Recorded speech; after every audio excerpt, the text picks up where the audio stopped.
What's up, everybody? Up here. Welcome to the stream. Hope we've been working on something with the audio and background music, so hopefully coming through clearer than ever before. That would be the feedback I'm looking for. Second, let me get a mic to audio check. That ratio okay.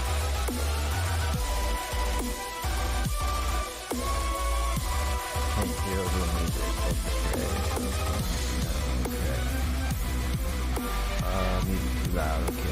tell the ratio. So, hey Ben, you know, how's the music?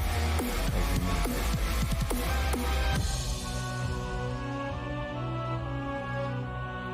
Cannot hear.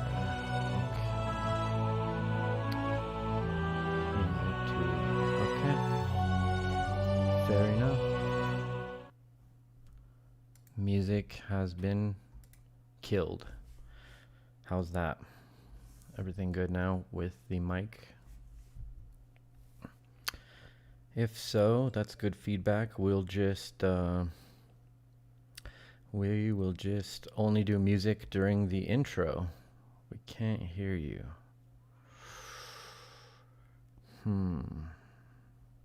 Shit.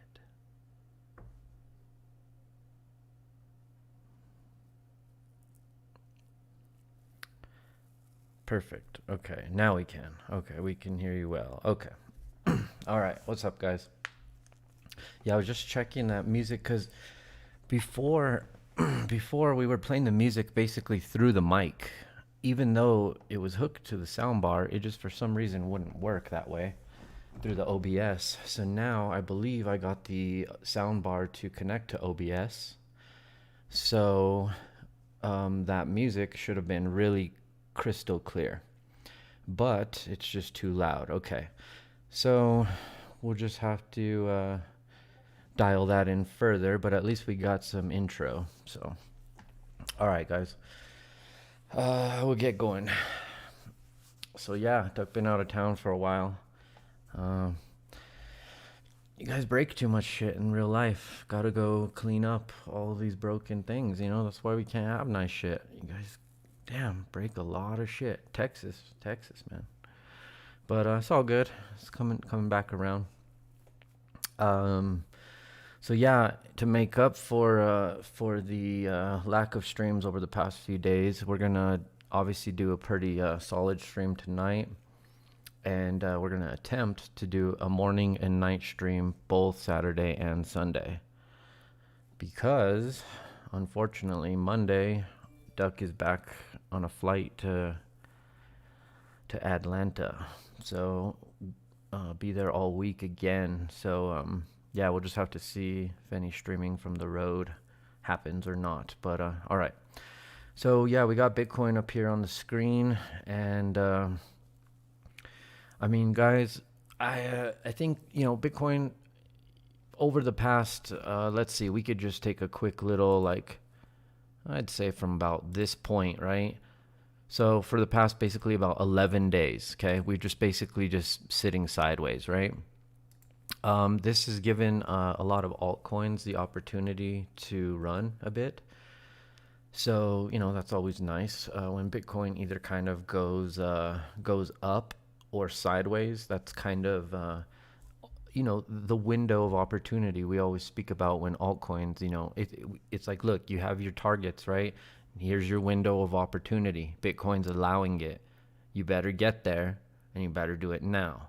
Because when your window of opportunity is over, you will plummet once again, right? And this is just a cycle that never ends, okay? That being said, you know, we obviously have some other assets that have pumped pretty dramatically over the past, you know, whatever you want to call it, 24, 48 hours, you know, time periods. So a lot of that money, you know, altcoins like Ethereum Classic, of course, you know, the dog, right? These things have just been on full send, right? So eventually, you know, the people are going to take profits. They're going to liquidate their positions. You know, people that have entered those assets long time ago, right? So, yeah, I mean,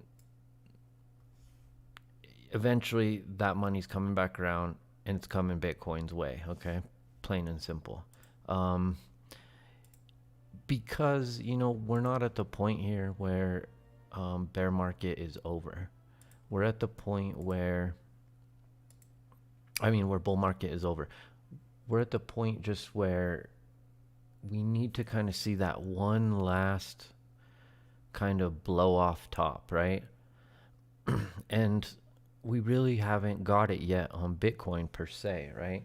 So when Bitcoin blows off and has that just final just markup in price, that once it happens, you can tell that some of these people that were in real low, right? 4K, 5K low and still holding, eventually these guys are going to sell, and they're waiting for the blow off top. Typically is what we see happen, regardless of the asset, right? It's just kind of the cycle, right? From accumulating the very bottom when nobody talks about the asset to, dumping it on everyone at the top, right? And it's just the ultimate goal for any sort of trader, but especially the market makers, right? Okay, so what we're looking at here on Bitcoin, we have several harmonics, all kind of happening in this big range. Okay, guys. So again, when we talk about ranges, sorry, let me bring this a bit more right there so you guys could see it. Okay, when we talk about ranges, we're basically looking for kind of where we settled in and made a low, and then where kind of that current range high is, right? And you also, during any sort of range, have kind of a midpoint, right? A channel heart line. So that's this red dotted line here. We're above that kind of channel heart line, which is always good to see, right? Holding above that. Fell below it temporarily, but again, it's not about one single candle. It's about the follow through price action. Did we fall below it, back test it as resistance, and continue to sell off? No, we fell below it and immediately got back up, right back above it, and actually kept regarding it as support. We did that twice, actually. We did it back here where we fell and immediately came back above the heart line, and then we came back and did it again and immediately came back above the heart line. So that's the kind of that's what you would want to see if you're in a long, right? If you're looking for upside. What we also kind of saw happen there during that same little period is a low, a higher low, and a higher low on price, right? So putting in consecutive higher lows is just signaling that the trend is still bullish. The bulls are still overall holding control of the ball here, right? It's up to them to fumble it back over, and so far hasn't really happened. It's just been minor resets on lower time frame oscillators. Okay, that's it. Okay, so a lot of times when we see these ranges like this, guys, and we end up exceeding outside of the range high, basically we kind of just create a new range like up above it. We did it really, really well on Maker, where we just kept like going from one range up to the next range or back down into the range, but really regarding these ranges as support resistance levels. Okay, so let's start to kind of dissect these harmonics a bit real quick. Okay, so what I'm going to do first is kind of just back up to how we ended up kind of at our bottom here, right? We painted this butterfly that failed, not necessarily like failed, but like a butterfly, bearish butterfly hitting a 1272D. That's the beginning of the butterfly, right? It could have went up to the 1618, but it could have also dumped here, and that's what it did. Okay, so you had this major sell-off in price, right? But eventually we kind of found bottom, and we created the next kind of larger harmonic to kind of watch, which ended up being this cipher, right? So we've had our eye on this cipher, and this cipher has yet to play out. In fact, we have yet to even reach target 1, which would be the previous X high, or if you get rid of the butterfly, it's the A high of the cipher. Okay, so first target would be A, which is 61 55,840. We haven't got there yet, okay? And that's not necessarily going to be what we're going to, try and say is our top here. It's just our next major level area of interest, basically, right? We have our eyes on that. We need to get there. First step, right? You can't set a new all-time high if you can't even take the first step, right? We have work to do. We can't just talk about 100K here. That's crazy. We haven't even broken 65, right? So like one step at a time. But before we can even talk about 65, we got to at least get back to 61.8. And not only do we have to get there, but we have to flip the level from current resistance into support. If we can't even muster that, that's not going to be a good sign, right? But I feel like once we get back up there, it's going to be kind of, for the third time that we're reaching that level. And you guys know that we kind of, third time's a charm, right?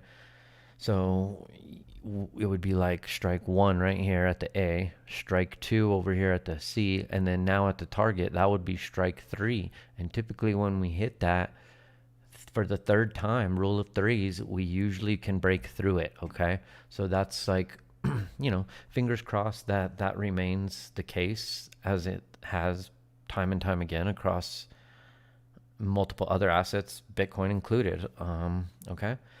So, all right, we have this big cipher, right?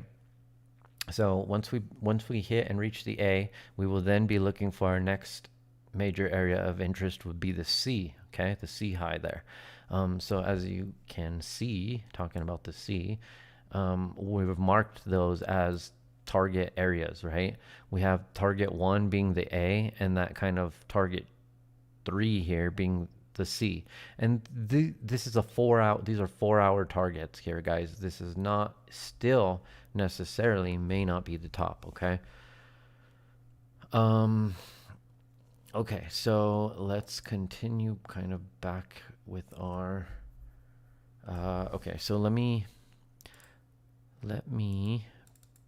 bring back some of these other harmonics now. Okay, so now we saw in blue the butterfly dropped us, right? But in yellow, the cipher is kind of what's rebounding us back up to the upside, right? So now in pink, if we go next to the pink harmonic, we're painting a bullish shark at this point, okay? So bullish shark, very important that we could do a couple things with a bullish shark, right? We have to be really careful because a bullish shark can technically morph into a bearish 5-0, but it can also still act as just the shark and be a reversal pattern within itself. That's why the shark of all harmonics is a really tough one to read. You really need more coinciding variables. So that being said, a bullish shark that you're looking at can act as reversal, which would indicate higher prices, right? If it were to morph into a 5-0, bearish 5-0, it happens at the 50% retracement. Well, that's down here, guys. That was at basically 55,800, okay? We would have rejected that level and at that point sold back off. The fact that we have broken through that level, engulfing, back tested it once already as support, failed a little bit, but then engulfed it again and now regarded that level again as support. It seems like the morphing into the bearish 5-0 here scenario isn't part of this shark's, plan. So the fact that we have the cipher, right, that big yellow cipher, the fact that we have this yellow cipher and it's coinciding, and it's coinciding with this shark, right? So the fact that this cipher and this shark are actually aligning, and there's not necessarily another, there's nothing really helping the bearish 5-0 morph. Okay, it's more that the help is in the bullish shark's favor. Okay, that's what I'm trying to say here. So these harmonics have aligned, and again, harmonics, right? The word is harmony, right? The core word, harmony. So when we get these harmonic patterns to align and overlap in harmony like this above critical, areas, which on the low time frame being above the 50% retracement that we just talked about, right? So now, okay, let's look a little deeper, right? We're starting to basically develop an argument here for our case, to the upside, basically. Okay, so if we then continue painting the patterns, overlapping harmonics, right? Let me get rid of the bearish one again. So at this point, we now introduced a fourth one almost at this point, new one. Let me kind of darken this up a little so you guys could see it a little clearer. Let's go about there. Okay, so we have two bullish harmonics aiming into this gray box. Okay, we also now are attempting to paint a little bit of a bearish, it'd be like a bearish cipher, bearish bat almost. I mean bearish shark at this point. So okay, so what we're thinking here is let's now get rid of this, and let's just look at this lower, most recent harmonic. Okay, so if this ended up being a bearish shark, okay, again, we have this potential bullish 5-0 argument. So you go, okay, where's the 50 at now here? Okay, it's back down here at this entry level. Okay, so if this were to go up here, hit this, excuse me, get this paintbrush. Okay, so if price were to continue to the upside here and complete this low time frame bearish shark and sell back off to this previous level and regard this has now been resistance locally as support, wouldn't you guys think that that's exactly what we want to see here, right? So something like that, wouldn't, hitting these targets, look, they're targets for a reason. You get up into this box, you start to hit people's target areas, and price sells off a little bit. It's not even that big a deal. It's like just normal, okay? We hit a profit taking area, traders take some profit, okay? Again, will it be over there? I still don't believe so. I think it's just normal price action, okay? It's where we're just going to simply regard a previous area, SR flip it, and go, okay? So let me back this up again, and let's paint them all again here. Okay, so at this point, here's what we want to do. We want to go in even closer. Let's take an even closer dialed in approach, okay, and see what we have developing right in front of us, okay? So this area that is this overhead resistance right now is being tested severely. 1, almost 2, and this is definitely 3, okay? So we just talked about this. We talked about these kind of rule of 3 here, where we have a couple levels here that are, very critical, I would say. If we can get above these levels on the low time frame here, okay, engulf up, back test this area, this is going to get us up into this gray box, okay, guys? It just plain and simply is, okay? So what we're doing is we're starting to paint low time frame butterflies and crab type patterns, X, A, B, 886, C, 618, and then we'd be looking for a 1618, okay, guys? So here's your 1618 deep crab bearish butterfly type of price action, okay? So now we're introducing even more harmonics to our story, but this goes back to what we just discussed about hitting this first level and having this potential retracement here, okay? So don't freak out, okay? So get up above this initial area, okay? Regard this first. Then we run the highs. You probably see some kind of double top divergence, and then you're going to come back down and you're going to regard this level as support, okay? This is probably going to be the good old Bart Simpson right here, okay? So watch out for Bart. He'll fuck you up if you're not paying attention, right? So okay, so we get some kind of little Bart there, but again, it's not really, it's not over. It's just low time frame targets being hit, oscillators extended, resetting, you know, just simple price action, you know, effery basically, right? So okay, when we look at this though, we basically see like a partial decline that would happen here, okay? So we would get up, we would reach the level, right? We reach the level, the initial target area on the low time frame, and then we have this like partial decline, right? Back to the SR level, okay? Critical, looking back left, horizontal line, support resistance area.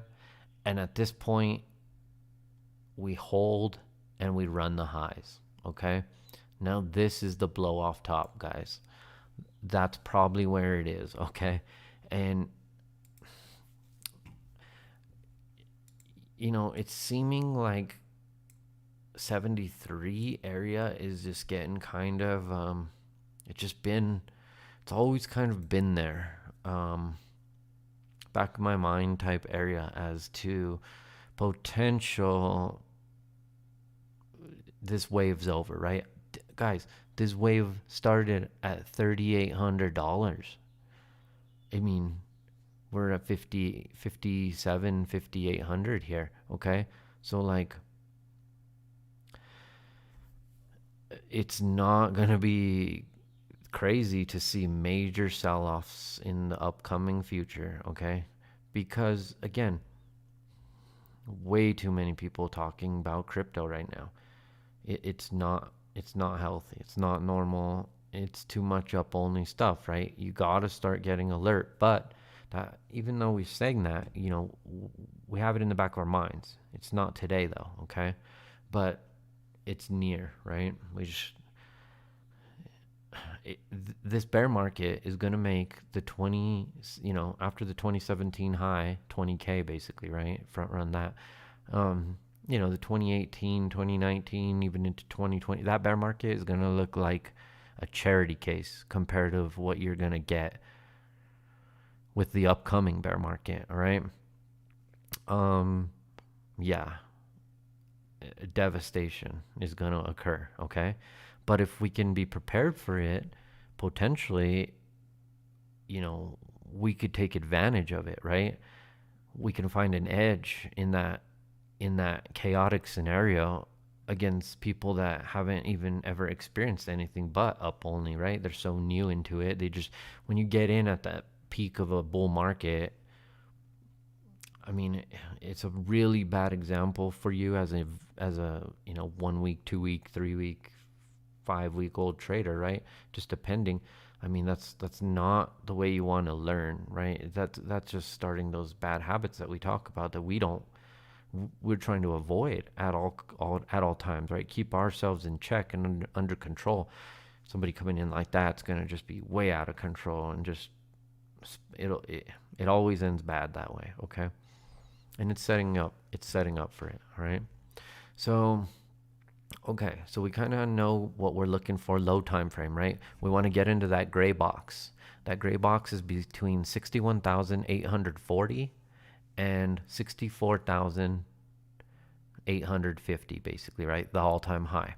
Now, what's going to happen, guys, even if we get this partial decline, it's probably not going to be for very long, if at all. And it is going to probably paint hidden bullish divergence. And when it runs from that one and it breaks this A, previous kind of C area, this local kind of area. When we get through this, it's gonna be gross. Okay, so like, all right, remember we did this kind of on ETH. We always do this to fuck with Twitter, right? So let me clean this up for you guys a little bit now that we kind of know what we're looking at here. Okay, so check this out. We always paint this head and shoulders right here, right? And it just it's never a head and shoulders. It's the blow off, right? So again, right? These people are gonna probably short that, and it's just the liquidity required for the scenario that we're setting up here, right? So let's see if we can get this to happen or not. I'm not sure what freaking color stupid trading views is for this green. Okay, whatever. All right, guys, there she comes. Okay, head and shoulders gets, you know, absolutely just devastated, right? so that's what we're looking for. That would be really, really nice. Okay, so just be prepared for that shit, all right?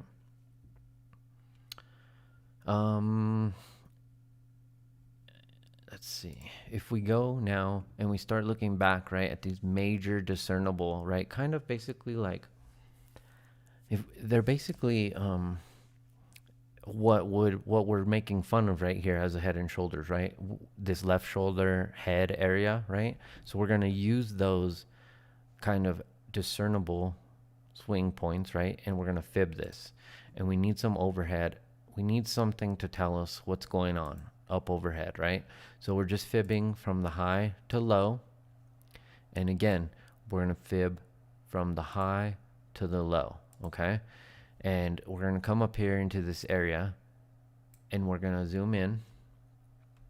Okay, we're going to zoom in, zoom in, zoom in. A little cluttery right now. Hang on.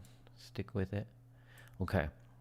And now we're looking for some major overlapping areas. Okay, so we basically have two areas that we can kind of identify here. We have this area where we have the local lower 1618 and the higher time frame 1272 fib extension. They somewhat overlap in this area, and they, it's definitely going to be an area of interest. Okay, it might be the first, like, kind of basically price is running up, right? You find this area, you test this, you kind of cool off, but then you end up sending it again, right? That's that area. Okay, it's going to be basically 70K. Makes sense, right? Psychological round numbers, right? So from the 70K area, if and when we can get through it, we're then going to be looking for 72,500, and we're going to be looking for 76,223. Okay, at this point, I don't know, it's going to be interesting, of course, right? But yeah, those are areas that, I'm currently sitting in a long still on Bitcoin. I know a lot of you also are. Yeah, I mean, I think we might see it, guys. I think we might see it. 76,186. If we get anything again above that 70 area, you want to start just taking some off, right? We layer out, and get it as high as we can up there. Breaking 75K, my God. I mean, people are already going just absolute up only, ape in, smash that market button, green button only. it's already happening. You give them another, pump it another 20K real quick. I mean, it's just gonna cause this euphoria that we've never seen. We're already at all-time highs, right? And now more all-time highs. I don't know, man. People are going to be quitting jobs. People are going to be, selling, turning everything into Bitcoin. And I mean, I love Bitcoin. Don't get me wrong. The whole point of this is so we can get more of it, right?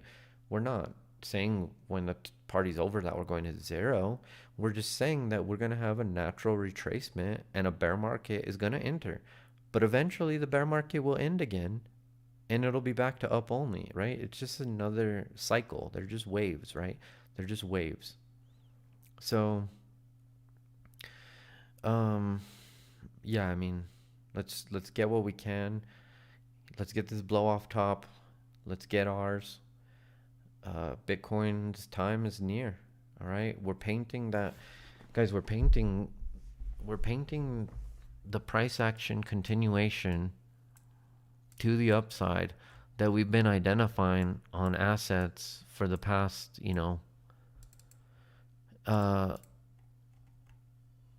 like since we started the Discord, right? I mean, the whole time.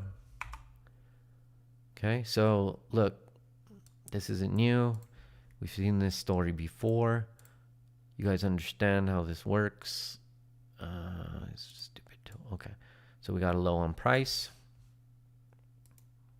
right? And we have a higher low on price. We're holding.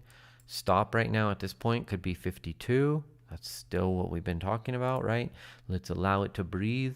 Let's allow it to get away from. Let's allow price to get away from our stop before we bring it too close to these wicks, right?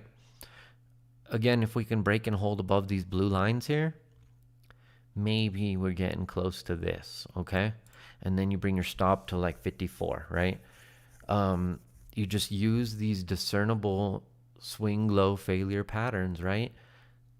These discernible anchor points as protection, as your stops, right? As what you don't want price to fall below those and act and flip those into resistance, right?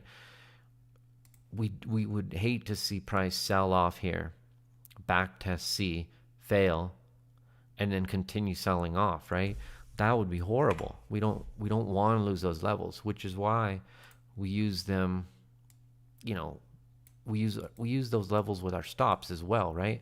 If we start losing that and back testing our stop, I mean, geez, that's bad, right? So for now, we're just hanging in there, 52 area stop, just hanging out down there, protecting any just really drastic chaos to the downside, right? But again, I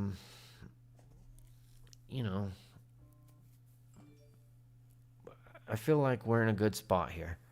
We're seeing what we want to see. We've developed a really, really solid area that we can consider a neckline, right? Yeah, break, hook, and go time, guys. Break, hook, go. Break above, regard, go. Okay? See what we can do.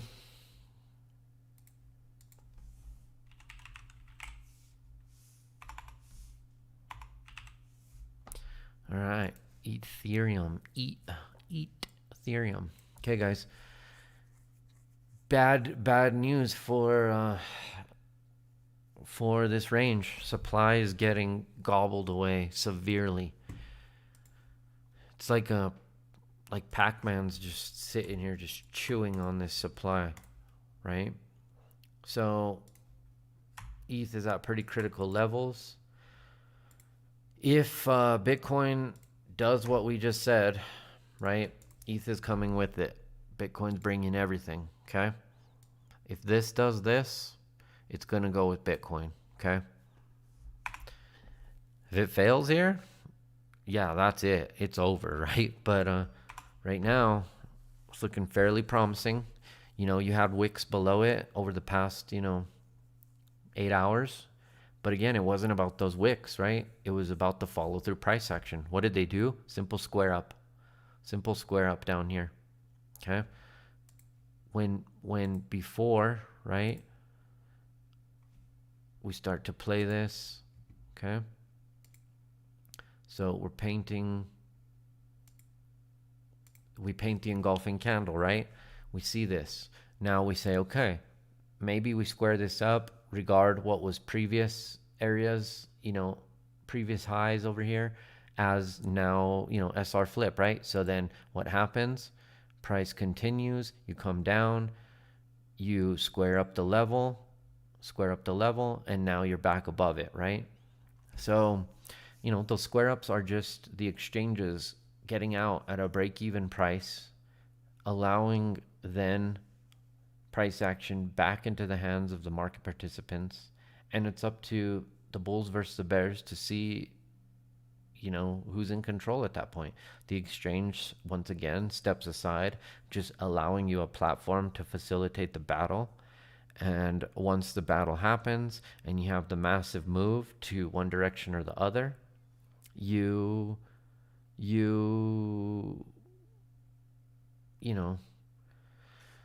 basically you square up these levels that it's just something that's like just natural price action. We watch this time and time again where we identify these potential square up areas and just give it a little bit of time, and you eventually find yourself back to those levels. Not for long sometimes, but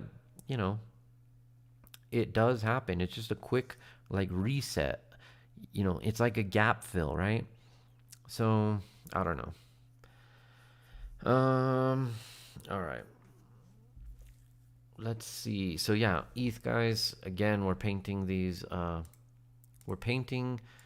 low on price, and we've actually held it, painting a higher low on price, overhead, critical resistance area has shown. What is that doing?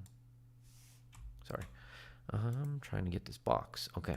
This critical area has presented itself, right? And again, if you can flip this, you're gonna make ETH is probably gonna end up at 4,000. Okay.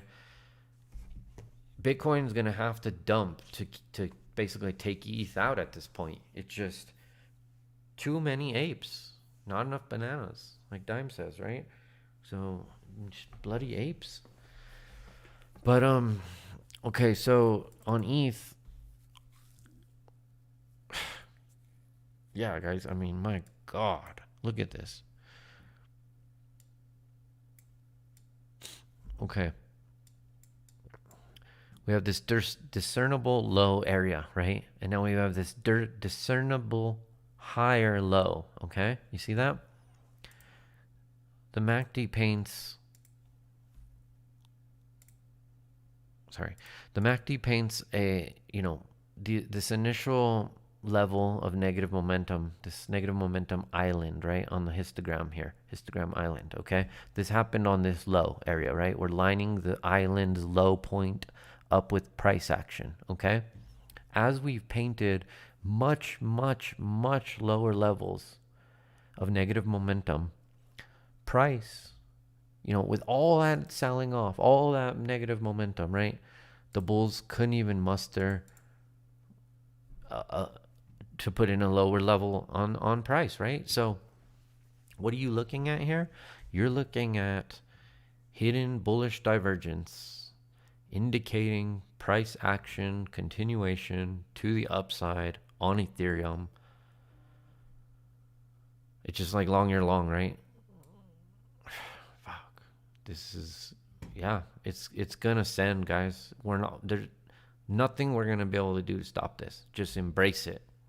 Just embrace it. Don't fight it. Embrace it. Okay. Again, on the RSI, you put in a lower level, a low on the relative strength, and a slightly lower level, right? Very hard to discern unless you zoom way in, but it's there, okay? So you have hidden bullish divergence on both the RSI and the MACD on the 4-hour, with Bitcoin fueling up for a full send, and ETH is just, I mean, guys, the supply at this level is dwindling dramatically. Okay, there's nothing left. There's nothing left, right? There's no more lemonade at the lemonade stand. Shut it down. Go up the block and find the next one. That's a new range, more lemonade, right? Okay, Ethereum, USDT. She's sending. Okay, let me see here. Let me open. Okay, let's see. Next request, first request, whatever you want to call it. I think I did it right here.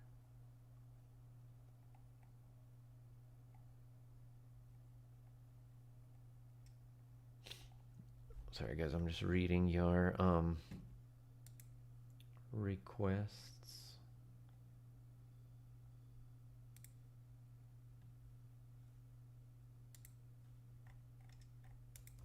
Okay. Next request is for the dog. All right. So SNL, SNL tonight or what? Tomorrow night, Saturday night, right? SNL. You have Elon going on there. You have all this, all this hype, right? All this BS about, dog, right? The Doge. So we're approaching, I mean, this is crazy. I mean, you're back at 69 cents. Again, it was regarded as kind of a definitely an area where traders kind of settled up there, but they may just backtest these previous areas that we just talked about on Bitcoin. You're going to break through, you're going to come back and backtest them, and then you're going to run again. Unless you fail below them, right?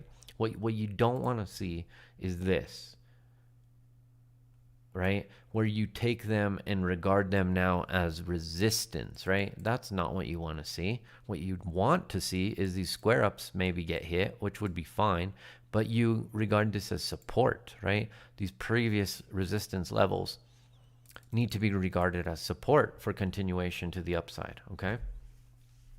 But again, I mean, I think you're looking like you have a decent shot at it, where you've been putting in these almost equal lows, right?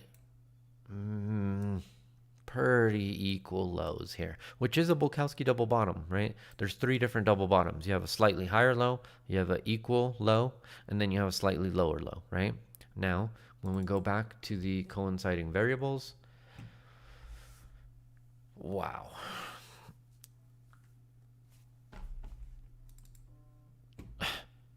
What is that? Are you kidding me? That's it? Guys. Bears. Like, weak.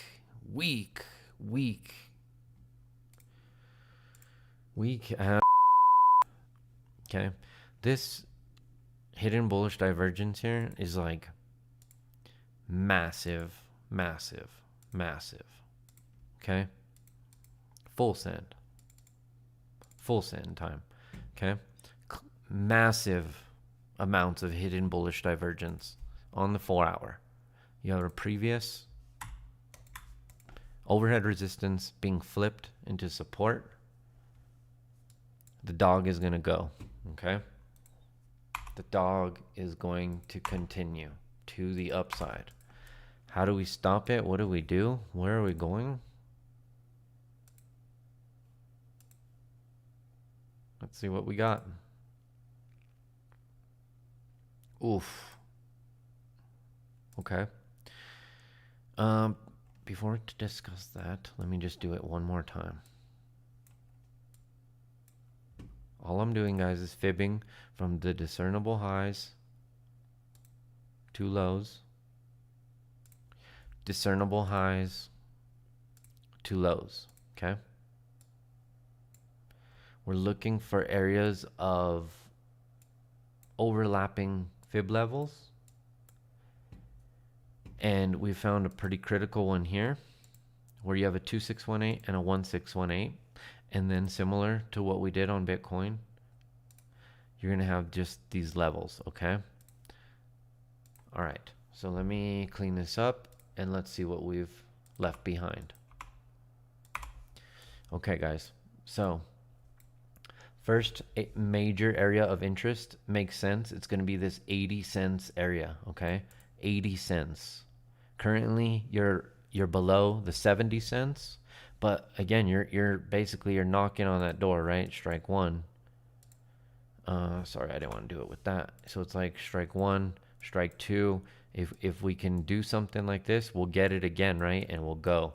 So this is looking good. 80 cents. Target one. Target two. 87 cents. I can't even believe I'm saying this, but target three. 98 cents. Like one dog equals $1 US. Right? Like, you know, this market just it goes insane at the end, right? These are your blow off tops. It's just such bullish chaos that the you know, the retail apes come in and they're just buying up all the supply at areas where like there's nothing left, right? There's nothing. We weren't really meant to be here. So price does crazy things, right? Price just does crazy things. If you're in a dog long right now, stay there. Just stay there. Stop loss below the previous two wicks, okay? You don't want to lose 50 cents. You're targeting 80, 90, $1, right? Now, you're going to front run $1. You're not looking for $1.50. You're going to front run $1, okay? So if you were an entry here, maybe you just are getting in here, you have to keep this stop down here, okay? This stop has to be down here. So if it's that low, you need to have a target high enough that you can get yourself as close to 3-to-1 as possible, okay? Basically, you got to go all the way if you're going to enter right now. Otherwise, the trade's not equitable enough, okay? The entry was not and shouldn't really have been right now. The entry, you know, was there, okay? Dragon, doggy, inverse head and shoulders, right? But now we're here, okay? So if this is all I can tell you, right? Is that if you're entering here, your stop has to be below 50 cents. It just does. You gotta be below those wicks. Can you tighten it as price runs away from here? Sure, you can, but you're gonna have to leave it wide. It's a little risky right now, okay? Because this might chew down in here a bit, and you're gonna get a little nervous, right? But as this gets away and begins to hit these other levels, that's when, you know, you'd be okay to now start raising the stop, okay, guys? But you don't want to do it too soon, right? Because you risk getting tagged on a little, you know, wick, right? So you don't want those wicks tagging you out like that. So you got to stay far enough away, right? So let it breathe, right? Let it breathe. But ultimately, guys, this dog, it's gonna run. It's not done. Just simply not. That hidden bullish divergence is like as massive as you'll see it, guys. Like, you don't see it. Like, look at this just absolute failure by the bears over here. They could barely muster like a little tick of negative momentum, and they almost did it in bullish territory. You see that half of their wick is on the plus side of the neutral zone, right? That is weak. One little oscillate, one little histogram. Weak, weak, weak. Send it. Bitcoin Cash. Okay, guys. From this day forward, we may rename these dragons ducks. Okay. So the bullish duck pattern. Let's see if we could get a little ducky here. The bullish duck.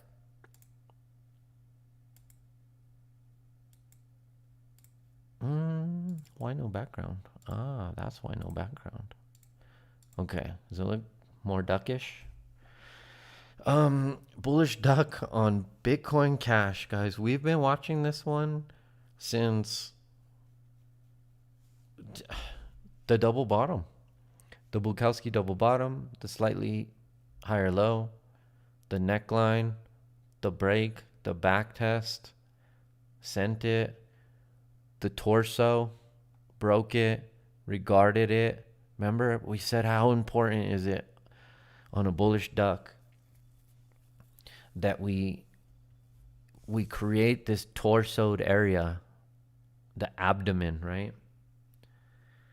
And we regard that abdomen as a critical SR level, right? Support resistance level. Very critical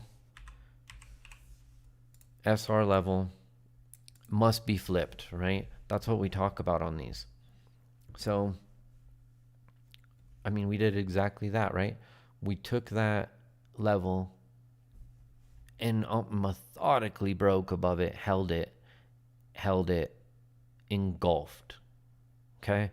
Engulfed, continuation. Gone. Full send. Gone. From high to low, 1618 golden mean ratio. Come on, bruh. Now you're resetting yourself maybe for another run at it. Eventually you're going to find yourself back at 1,000. I mean, it's coming, but you still may have a little more in the tank, maybe get some kind of double top, right? Especially if Bitcoin gives you a little bit more of a window to the upside of opportunity here. But yeah, guys, that was solid. So what we would like to see here is if this holds, right? If this swing low failure pattern holds where you have a low on price, a lower low, and the next candle is immediately a higher one, right? A higher low. So this like swing low failure pattern here, Bukowski double bottom-ish structure, right? Where we have this low and then this other low, right, on price. Okay. Now, on the oscillators, again, if we haven't confirmed yet because we need it, see how they turn white when they start to wane back towards neutral territory, right? We've yet to wane, but hopefully once this next 4-hour candle closes, we'll get waning negative momentum and start to build our case back to the upside, right? So again, we'd like to see this go like this, but eventually you're more than likely you're going to sell off and you're going to paint bearish divergence up here, right? But for now, you're painting hidden bullish divergence, right? So eventually we're looking for bearish divergence, but right now that's not there yet, right? All we have now is the low on price with a higher low, but lower levels of negative momentum, right? On the RSI, you're just converging in the up direction, which is fine. Converging price action on the RSI with hidden bullish divergence on the MACD in development with a critical swing low failure pattern happening at a double bottom area, right? So you don't want to lose this area, right? It's an area that you need to hold if you're continuing in a long here. These wick lows would be your stop loss, 1240 basically, right? So what would we be looking at here is targets to the upside at this point would look Like maybe Bitcoin Cash sees this 1272 at 17. Oops. And we see the 1414, 1750, and finally the 1618, 1827. Okay, guys, something like that. So if you were longing Bitcoin Cash here, your stop would be below this red line at 1243, and you'd be targeting here. Second target 2. And target 3. That is what you'd be looking at right now on BCH. Man, guys, if we get a short on BCH like this, we're setting up some good price action to the upside here, but we're also setting up what's gonna be, man, fingers crossed, right? We're setting up, we're attempting to do anything in our power to open the short of all shorts, right? Across the board, across several assets. Bitcoin, Ethereum, Litecoin, Bitcoin Cash, Doge. There's so much dead money liquidity out there, right? That if we could somehow just get our edge to develop once these take profit target areas are reached, right? And we get this confirmation double top, we get our oscillators to align, we paint some sort of bearish Gartleys across the board. Oh my god. So that's what we are looking for, guys. And if we can get it, I mean, bear market it's a place that we can thrive, okay? But we got to be patient, and we cannot get greedy, okay? No getting greedy. No over positioning, no over leveraging, okay? Just get a little bit. It's going to pay off plenty fine, right? You just take a little nibble across several assets so you're not completely all in, right? And when you do that, guys, you're going to be able to let the trade play out much longer. If your whole stack's in one trade and you get it into some decent profit, it's hard to not just close that. It's hard to let that run. So you're purposely messing with yourself. If you would just be proper positioned, you could allow much lower amounts of capital to create the same, if not even more gains, right? So just keep that in mind when time comes. You want to be properly positioned because it's going to allow you to leave the short open for max pain for the bulls, right? Once we flip bearish, right? We don't care. We make money both ways, right? Eventually we'll get bullish again. Don't worry. We're not going to zero, but yeah, we're looking for some significant retracements, right? Think of us as a harmonic. Okay? And we'll look at this back at the end, but if I was Bitcoin, okay, and I was some kind of harmonic, let me move the screen so you guys could see that before I start talking about it. Okay, I'm just making some random example harmonic here, guys, okay? Just an example. If we were this purple harmonic and that was Bitcoin, then 3,800 is down here. 73K is right here. What do you think this is? All right. Well, that's your bear market, okay? At the very minimum, at the absolute minimum, you get a 382, okay? And your bear market looks like this, okay? You get a 382. But Dow's theory says after an initial impulse up, you get a minimum 50% retrace. Okay. I see you, Dow. I see you, baby. Charles Dow. Okay. So then Dow says at least 50. Well, Bulkowski says golden zone. Bulkowski says, how about 618, bro? How about we do that? Okay. So that's what we're looking for, guys. Okay. So yeah, across the board, not just BTC, everything. Okay. Moving along. Next request was for Cosmos ATOM. Okay, so we hit the initial area, right? This was our take profit target area of the measured move. It also was an area where the cipher would have hit if this was a cipher. But because we did have an initial rejection there, but again, it's not about the initial candle. It's about the follow through price action, and the follow through engulfed. Okay, so then if it's not a cipher at a 786, we always would say it's then a shark at the 886, right? But the shark's 886, which again, we regarded these two wicks as resistance there, right? And you kind of sold off there. But we also said some of these sharks are 113s, right? So you get the 113. Well, look where that is at. Boom.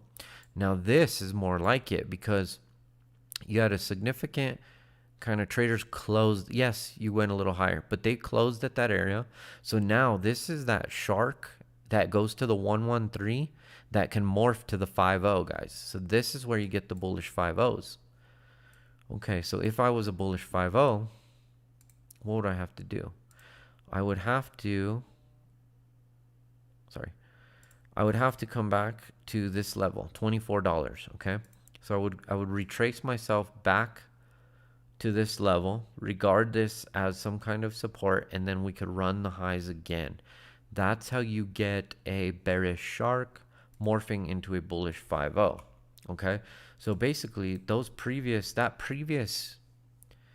basically, and we already almost did that on that last wick.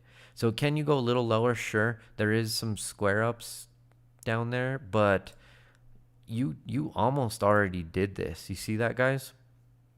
So that is not very much further away. Okay, you see what we're talking about here? From this wick low to getting into that zone, like you're there. You basically were there. So can this morph now into a 50? Absolutely. A 50 would basically put in some kind of double top. Ideally, this double top is a slightly higher high, right? And if it's a slightly higher high like this, on the oscillators, we'd be looking for lower levels of positive momentum to develop here, right? And if that occurs, right, say we come down, we get that morph, but we end up painting a lower level, this is where you get that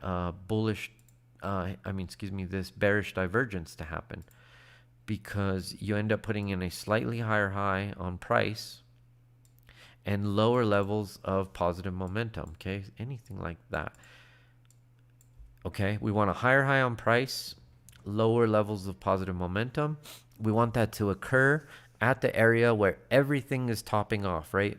Bitcoin, Doge, all these things, everything we've just been looking at.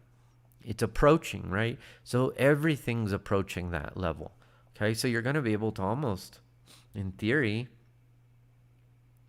get, you're going to be able to get shorts setups lining up across the board, basically, okay? So perfect storm, right? The perfect storm. So yeah, at the moment, nothing. This isn't an asset you no longer want to be in at this point, as far as longs go, in my opinion. Cosmos, you're played out. I'm done with you. I'm simply waiting to short you. Okay, look where you are. Okay, your upside is minimal. Okay, you got like 15% left in the tank, basically, and so much downside, right? Like, your upside risk to downside risk is not in your favor any longer. Okay, that's all you got, and you have potential. Like, you see what I mean, guys? it's not worth it. It's not worth it. What are you doing? That's all I would ask you. What are you freaking crazy? Right? So like, there's a time to long things. There's a time to not. Okay? You just have to understand the difference. Okay? Even down here was better, right? You had the neckline back test, right? This was much better.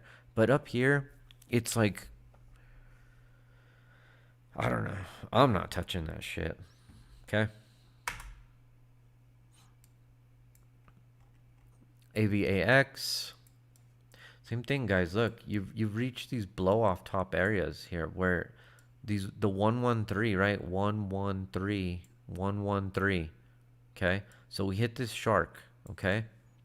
You hit the shark, bearish shark, a 113 bearish shark is going to morph into a bullish 50. Okay? So I'm going to take my low to high, and I'm looking for that 50% retracement. 50% retracement is right here. Whoops, sorry guys. Okay, so gone. At this point on AVAX, you would be looking to get some kind of, I'm not sure how you're going to get down there, but if you do, that's the trade. Okay, it's like that, and you need 3 to 1. You get good here because you're using these easy, clear invalidation point, right? Where you don't want to lose these levels. Okay, so your stop would be below there, 4.3 to 1. That's a decent trade. Okay, guys, but some, like what we just looked at on Cosmos, it's no longer giving you that kind of opportunity, right? Okay. All right.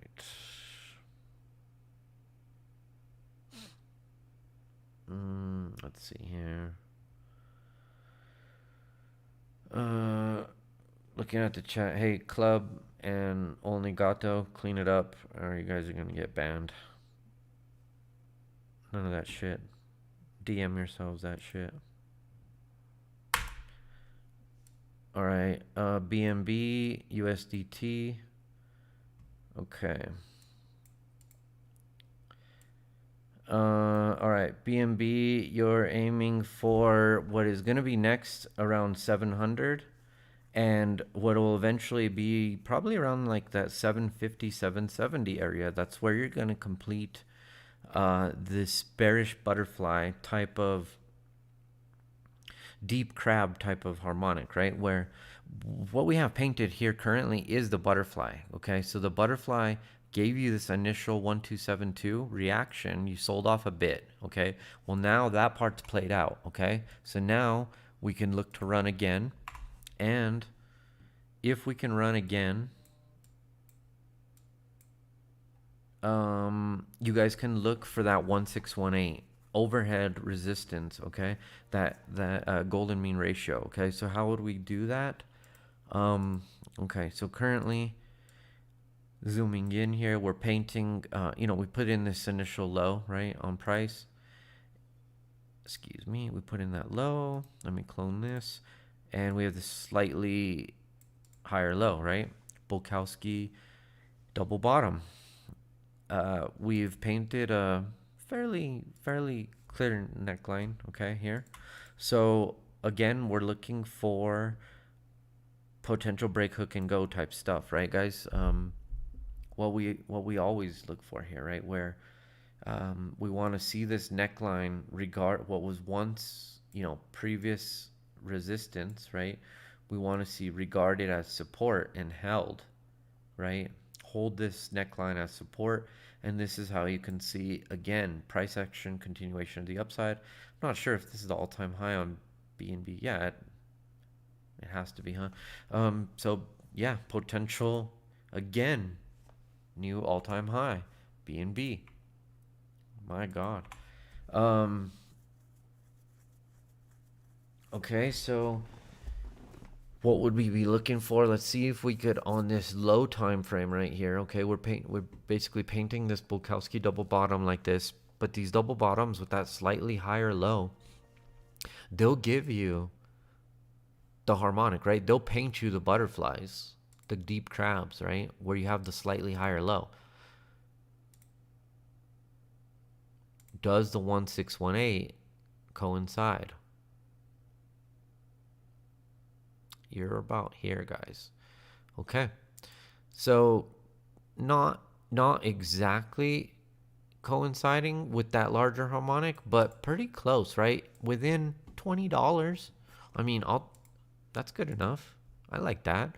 So we begin layering out anywhere from 720 to 770, guys.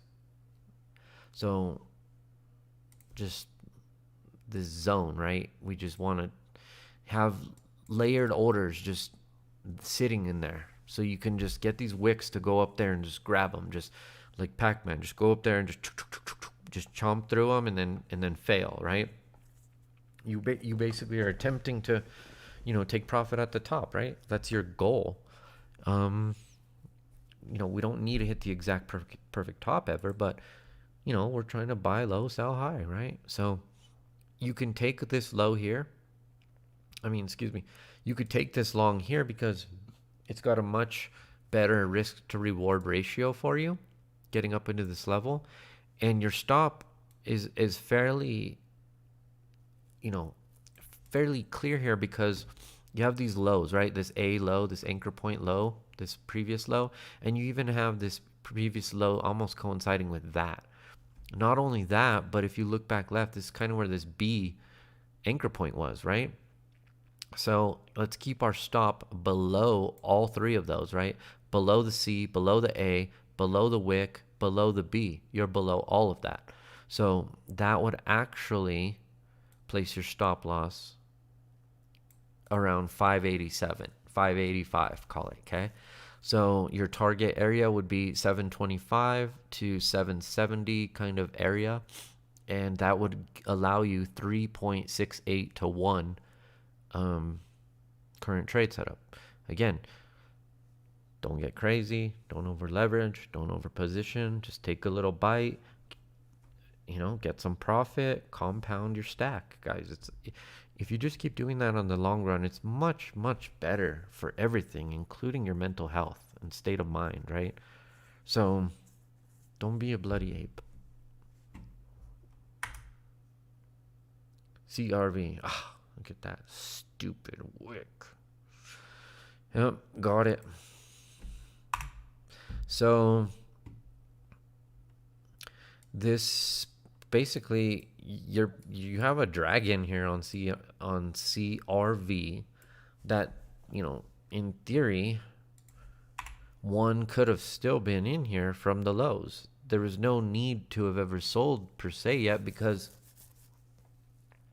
the dragon is doing what it's supposed to be doing, right? The bullish duck. Excuse me, right? Let me get the duck out. Okay, so what's happening is we have the Bukowski double bottom, right? And then we go up, we run up, we hit the square up, little small sell off, but eventually we create this torsoed area, right? The abdomen that we talk about, the crucial SR flip area of a bullish duck. Okay, and again, once we confirm that, we engulfed, right? And you're almost painting, inverse head and shoulders-esque price action, right? We have the low, the lower low, discernible lower low, and then what is now a higher low, okay? We are now painting also, this low time frame kind of neckline area, right? That has now been break, hook, and now we're going. Okay, so you're gonna get into this area, $4. You're basically almost there. That was the previous from high to low.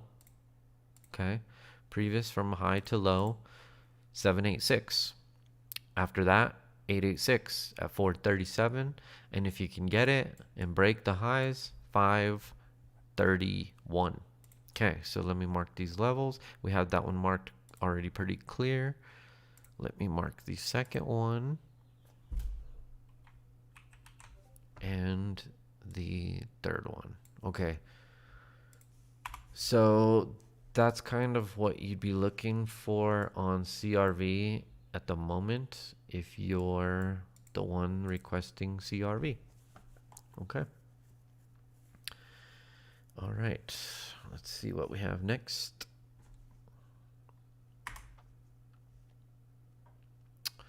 Dot. We had a request for DOT dot. Okay, guys. So on dot, again, we had our I'm not sure why this only. Okay. We have our duck, right? We have our spine, okay? We have our inverse head and shoulders. We have our Bulkowski double bottom, slightly higher low, right? We have our neckline torsoed area, critical SR support resistance area that has been flipped, price action continuation to the upside, and the take profit target area has already since been breached initially, okay? That's what we're looking for. This is what we just want to continue to identify time and time again. We wait for these patterns to develop. We wait for this structure, right? We wait for these slightly higher lows to begin presenting themselves, right? We don't want to see consecutive lower lows. We need to see the change in the trend, right? The turning of the tide. So we must, we get these higher lows, consecutive higher lows. And from here, again, higher low. What are we going to find here? Hidden bullish divergence. Dum, dum, dum. Sure thing, buddy. Low. We had negative momentum island. Much, much lower negative momentum island, right? Much lower levels of negative momentum. While at the same time, price put in a higher low. Hidden bullish divergence at a critical support resistance level. We took a trade there. That was already there when we just opened the chart, and you hit the take profit target area already. But you're not done. Oh no. You're gonna get more of that. You're gonna get all of that. It's coming. Yeah. Dot played out very nice. If you were watching us break out down here, right? This was where we took the trade, guys. For those of you that are new, the trade was taken here. Okay. Some of you asked for it that were newer up in these areas, so we presented this, but a lot of us were in from here, targeting the highs, right? We're looking for the parabolic price action that we basically have received as we were hoping back when we initially got into the position, right? So something like that. That is DOT. Same thing, guys. Look what happened on EOS. You got the same thing. But look, here's a difference. So some of these assets have yet to hit the targets, while others, right, have already played out, gone well beyond. So that's what we're talking about with this window of opportunity with Bitcoin. Not every target on every asset is going to get hit. You have a window, okay? Bitcoin's going to give you a window. When that window closes at 73, 74, whatever, then that's it. If your alt has yet to reach its target, it's not gonna, okay? Don't get caught holding those bags. Raise a stop. Once Bitcoin's getting into those critical areas, go back across alt and just keep raising stops. Keep raising stops, right? If they get stopped in profit, good. You know what I'm saying? So, something like EOS right here, okay? Last time we talked about EOS, we were at this area here where we said, look, we painted this, we confirmed higher low where we tested this previous neckline, right? SR flipped that level, right? Down here first. Then we said, okay, we need to run up. We need to find the abdomen, right? The clear abdomen, torso area of the duck. Okay, so we found that abdomen. We also see this yellow line, strike 1. See this yellow line, strike 2. Here's strike 3, okay? Paint strike 3. Once we hit strike 3, we engulfed, and that was it, guys. That was it. There was no longer any supply left at this area. It had been flipped from resistance into now support, okay? Gone. Once that happened, we were targeting 850 immediately. Boom, 850.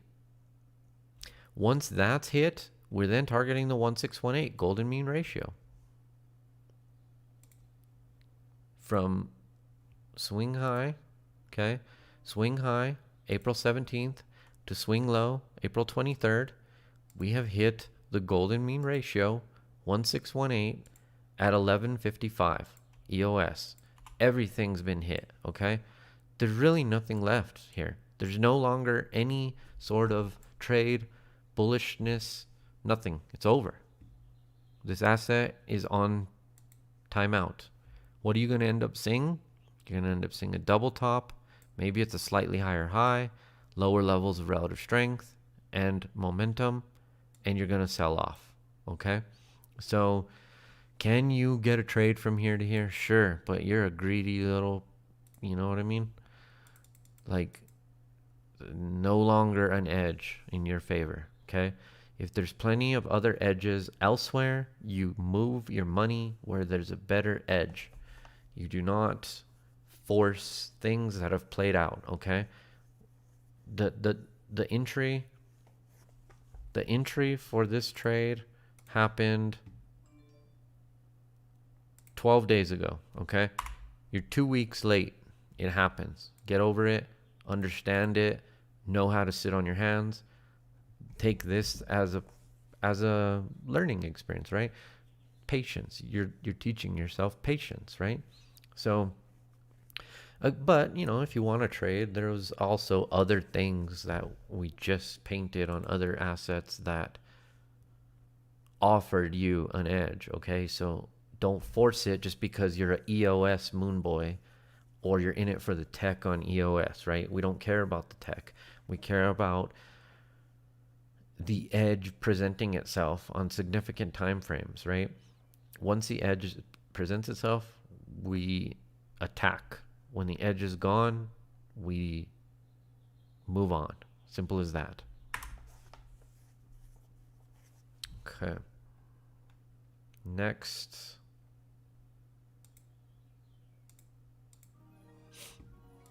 We are going to look at ETH to BTC. Look at that, guys. Whoa. Okay, so we had a trade here. Did we get all of it? No, absolutely not. This thing went absolutely bonkers. But did we get every little bit of ours? Sure did. We painted hidden bullish divergence. Okay, hidden bullish divergence. It was just right here. Hidden bullish divergence. Okay, where we put in much lower levels of negative momentum and relative strength, right? Much lower levels of relative strength, much lower levels of negative momentum, while price put in a higher low. That was hidden bullish divergence. You did it at a critical horizontal looking back left line SR level, guys. It was right in front of you. It was all right there. Boom, on the same 4 hour. What was once regarded as previous resistance was now flipped into support and confirmation support, slightly higher low, hidden bullish divergence. Send it. I mean,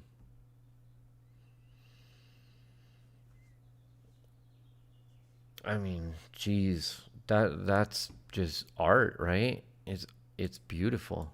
It's just beautiful. You know, Could have gotten a little greedier. What would you have done if you gotten super greedy? At best, you would have gotten the 1618, like right here, okay? What did we do on our trade? I believe all we did was we aimed for the double top, right? Almost kind of a square up area where we had entered this hidden bullish divergence, right? And we had targeted this kind of double top area like this, okay? No, we didn't get the 1618, but we got a, you know, yeah, didn't get the top, got profit. That's all I care about ultimately. Not gonna let that bother me. But you potentially though are starting to distribute up here or consolidate. Let's see. Let's see. Yeah, you potentially are consolidating at what was now resistance, and you're eating up the supply again. Okay, that's fine. It makes sense. That's what the other assets are also doing. Is there a clear edge here? Not a clear one. Not a clear one. But what you are doing is painting, you know, clearly painting higher lows, right? And you are starting to, again, like we said, you're eating away at this current overhead resistance area. You're developing some kind of neckline almost, right? You see that? So again, like our rule of three, supply, right? It's our supply rule of three. Supply getting eaten up once, supply is getting eaten up twice, and when supply gets eaten up for the third time, that's usually, there's nothing left, right? There's nothing left. So this is when you get the somewhat low time frame parabolicness, right? So how do we get up there, and what would it look like? Well, we'd be fibbing from swing high to swing low, and you'd be targeting up there overhead 1272, right? 1414 and 1618 golden mean ratio on ETC. Okay, we're looking for the short, so the higher we get it, the better, right? So if you were aping in here,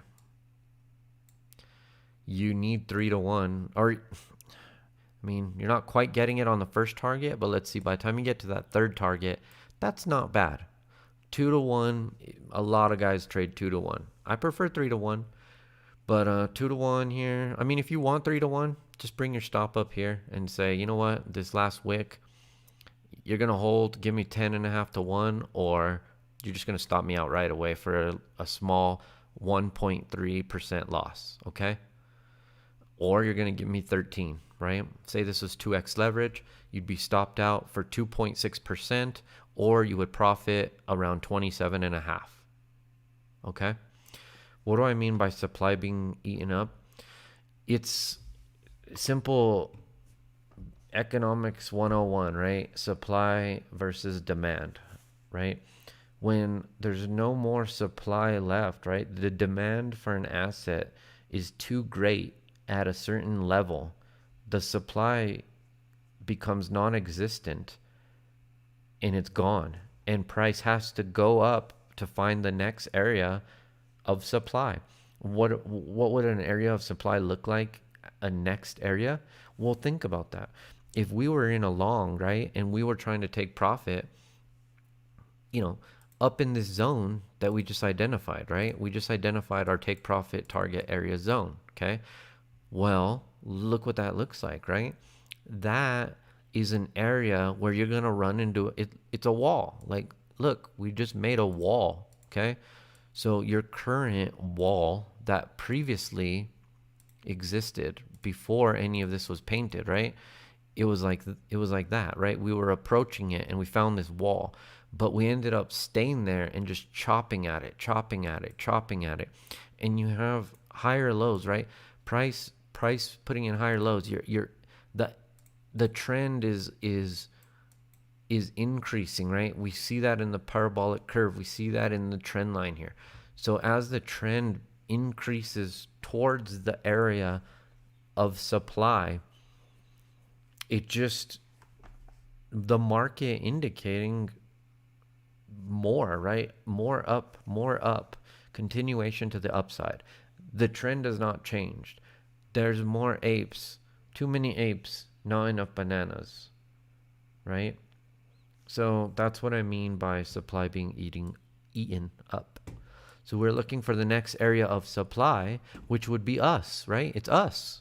We're going to have layered take profit orders there. There's supply there. There's areas where if you want to buy Ethereum to BTC for 0.0675, we're going to sell somebody some, okay? There is supply there for them, okay? So we can facilitate somebody longing the top because we're going to sell them some of our coins for that amount, right? But if there's not enough buyers there, then price is not going to hold there and you're going to fail, right?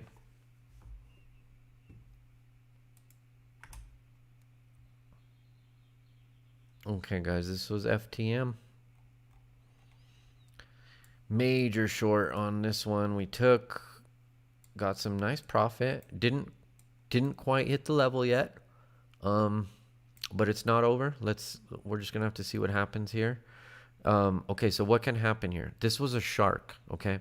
So the shark, once it reached the 886, it did give us a pretty solid dump right there, okay? And you've almost basically regarding this previous level, right, as support. It's almost what it wanted to do. And that's what we wanted it to do by getting into that area. But it just didn't quite, it wasn't quite time is kind of what it's telling us. So, okay, what would that mean then, okay? Well, this shark can still go to a 113 is what that means. So it's right there. So the next area is going to be basically $1, 95 cents on FTM. Okay, so let's zoom in. Let's see if this aligns on the low time frame, right? Okay, so FTM, again, let's go back to our bread and butter, right? We're painting a low on price, slightly higher low on price. FTM is approaching this overhead resistance area, right? Critical overhead support, SR level. We need to flip, right? You almost have these two areas, okay? So you need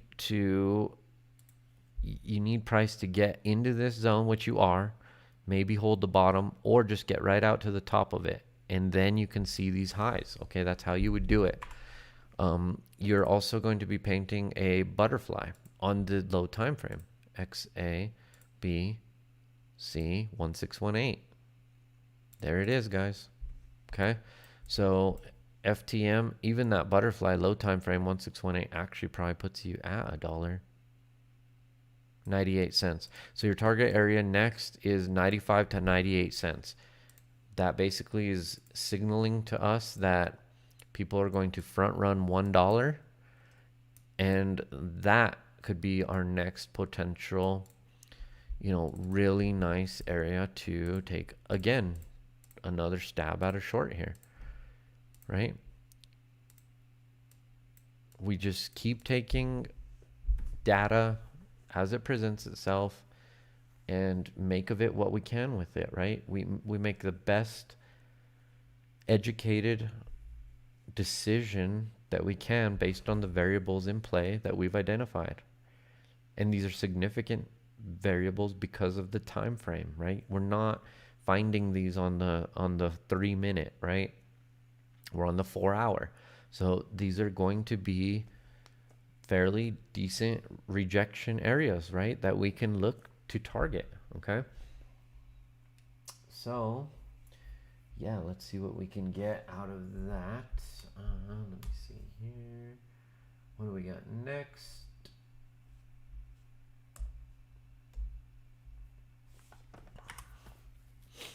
FTT.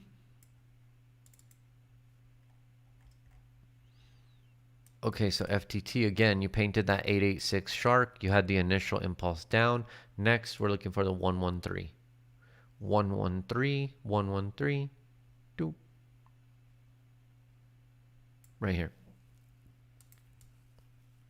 Okay. $62 FTT. That would be the 113. Again, at that 113 area, we then are looking for a shark to morph right into a 5-0.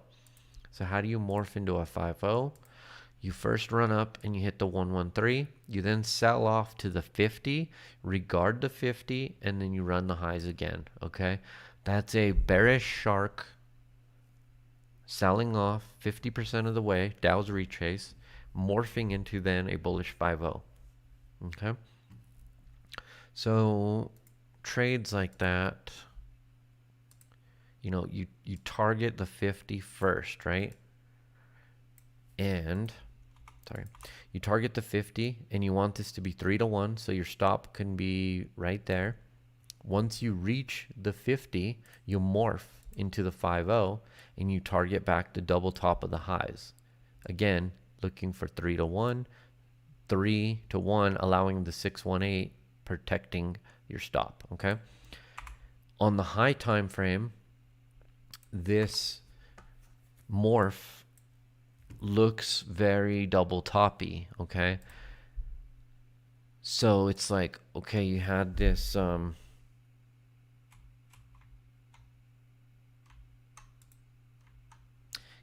initial high, right? And then you would have a second high, and this is your confirmation for the short for reals, right? You get it, you get the initial sell-off, but then you get that slightly, and ideally it's a slightly lower high, right? So yeah, that would be what we would be looking for on FTT.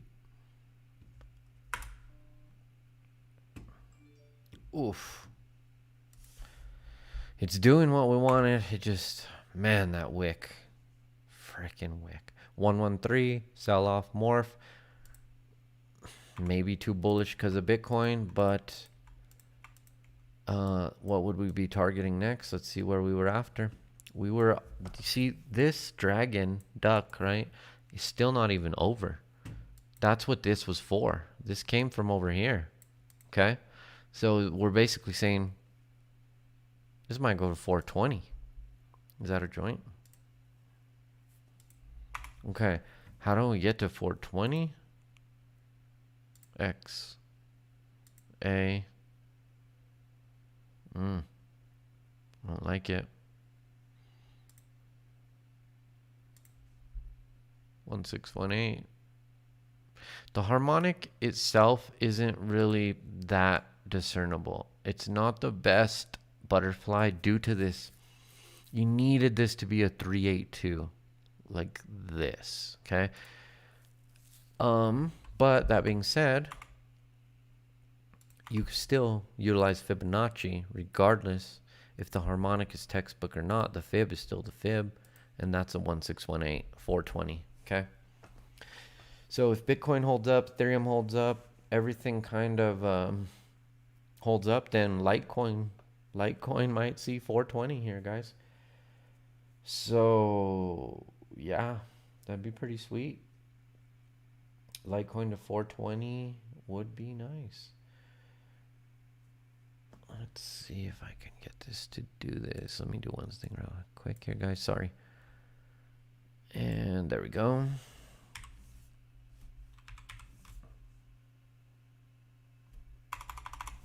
Okay.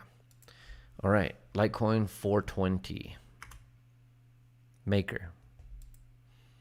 See, this was that one we were talking about where we just had these like ranges. You have this range, you left the range, made a new range, back tested the old range, now broke through that range, and now back tested this range, and now you're making a new range. You see what I mean? Maker's been really textbook. And look, last time we checked on her, we said rule of 3, right? We were painting, we had already said strike 1, strike 2. We were just waiting for that strike 3, and we were going to send it to the upside right to 680 or 6,080. What happened? Strike 3 occurred right here, and you went right to 680. Okay, guys? Textbook stuff. Okay. So now let's see where this leaves us. Now that the dust is settling, let's clean her up a bit. Okay. Look at that square up. You went up, you hit 680, you came right back down to this square up, guys. Look, this is what I'm talking about by a square up. Oh, man.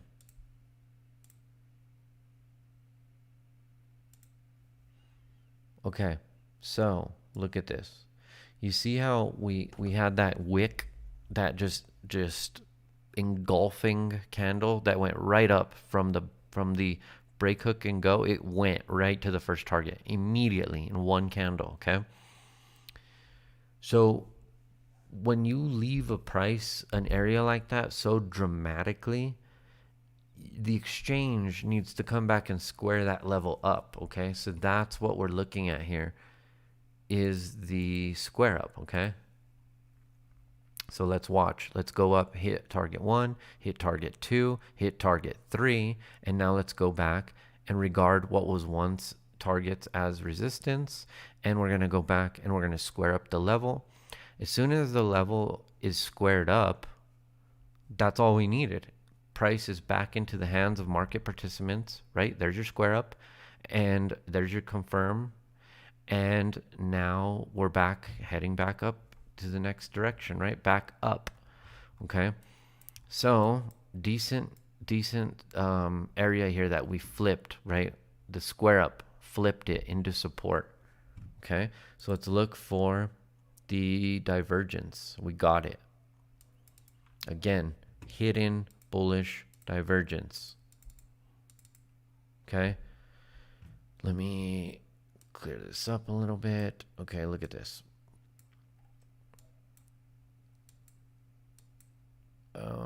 Sorry, I'm just trying to make it where you guys could see it a little easier here. Okay, so look at the islands. Very, very clear and discernible negative histogram islands where you have a very clearly much lower level, right? This was the equal level, much lower levels of negative momentum on the MACD. Well, during that same period of time on price, you put in a much higher low. Hidden bullish divergence, indicating price action continuation to the upside. Maker's gonna send it again. Man. All right. Fine. Do it. Square up. You see the square up right here, guys? That's your next first level of interest. You must go up, square the level up, but then ultimately back and hold it, right? To continue, okay? Must square up and continue first. Step 1, okay? Step 2 is overhead, fibs,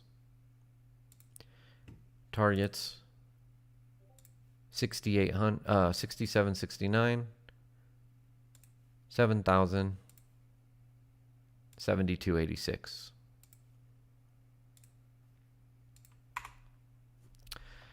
Yeah, Maker. What an animal. What a machine. This coin, it's just been on a just absolute tear, guys. God. Okay, so again, first level here.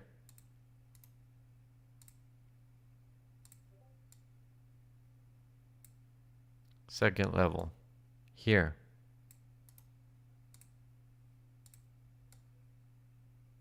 Third level here. And last but not least, $7,200 Maker. Current stop loss. Don't lose the previous low. Stop would be 4,800. Fairly tight stop, guys, for a lot of overhead potential. Go ahead. Green light. Yeah, I mean, your stops. even on the first target, you're getting 2 to 1 just at the first target. Second target, 4.5 to 1. Very tight invalidation point. So a decent edge in your favor. Ray. Our boy Ray. Okay. Raymond, how are you doing? Okay. Ray went up, tagged our first take profit target area. That perfectly. 1584, nailed it. Back, sold off. Sold off. That was it. But since selling off, you are holding this previous support resistance area. You never even made it back to it, really, at 1228. And since you never made it back to it, you ended up simply painting more higher lows. So this is what you want to see for trend continuation to the upside. Bullish convergence on the MACD. Okay, converging. Oh, no. Excuse me. Class A. Bullish divergence. Excusez-moi. Even better. We're at a low in price, lower low in price, higher levels of negative momentum. Class A, bullish divergence being the strongest of the divergences, indicating continuation to the upside. Again, guys, we go back to $15 target, depending on if Bitcoin's party's over yet. And if it isn't, we could maybe see $18, the 1618 golden mean ratio, D short entry target area of the bearish butterfly. $18.32. SNX, same thing. Not as high of targets. You're not targeting 1618s yet, but you're targeting the harmonic D pattern completion zone of a bearish, at this point, bearish sharky shark. Again, we know a shark can hit another level if there's still time and you reach this area, you can still go to the 113. Okay, the 113 would place you at $24. But first, you must deal with $22. Okay, $22. SNX must be dealt with.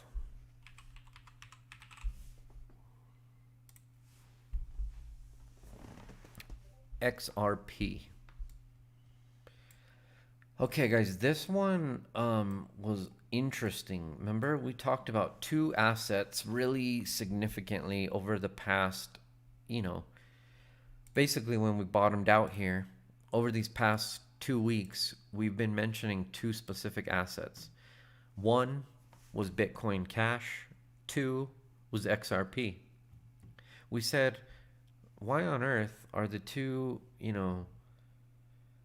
shittiest of coins ended up being the best, like, textbook dragons out there, right?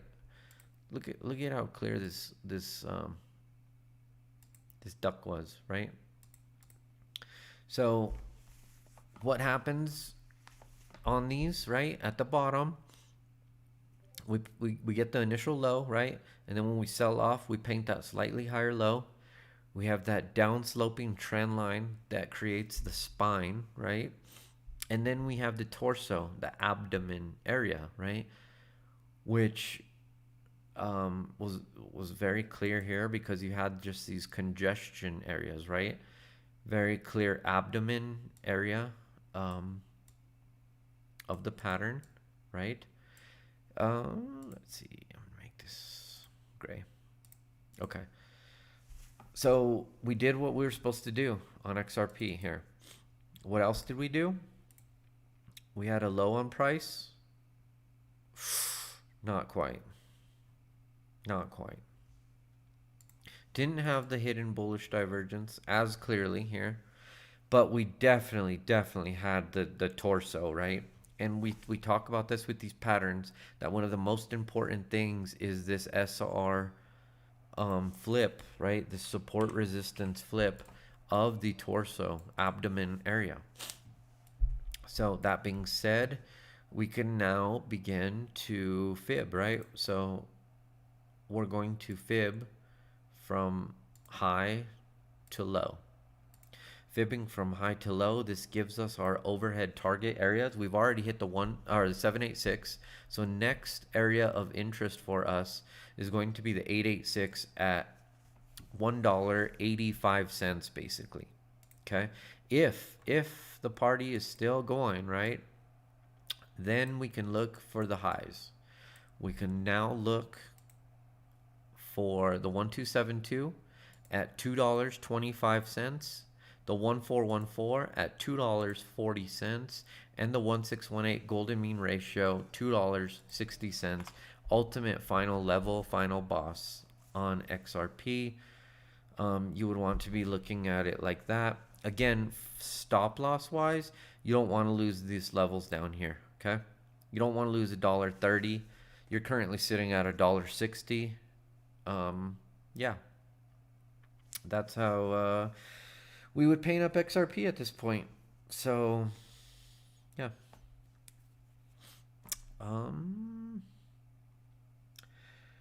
I guess, I mean, basically at this point, guys, we just need, we need Bitcoin to do its thing here.